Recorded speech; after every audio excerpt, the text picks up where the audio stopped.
Welcome to Penrose Learning, where we make understanding easy. In this video, I will compare Mini Cooper versus Honda Fit.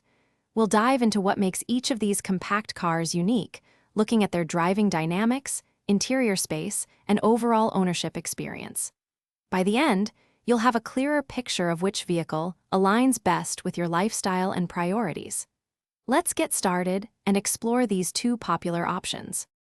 When it comes to driving, the Mini Cooper is renowned for its go-kart-like handling and spirited performance, making every drive feel exciting. Its precise steering and firm suspension deliver an engaging experience. The Honda Fit, on the other hand, focuses on a smooth and efficient ride, perfect for city commuting and longer journeys. It offers a comfortable and predictable feel, prioritizing ease of use over aggressive sportiness. Your choice here depends on what you value most in your daily drive. Inside, the Honda Fit truly shines with its exceptional versatility and cargo capacity.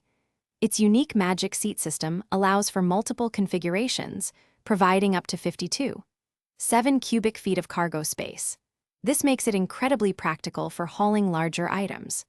The Mini Cooper, while stylish and offering a premium cabin, has less overall cargo room, with its four-door hardtop model providing a maximum of 47 cubic feet.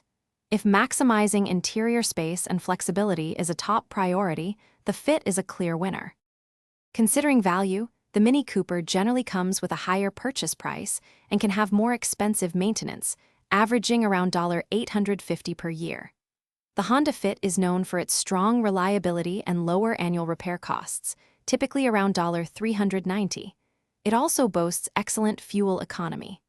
Ultimately, your ideal car depends on your budget, lifestyle, and driving preferences. For more great deals and to check out those leak-proof meal prep containers, be sure to look for the link in the description below. Thanks for watching. If this was helpful, leave a like and consider subscribing. See you next time.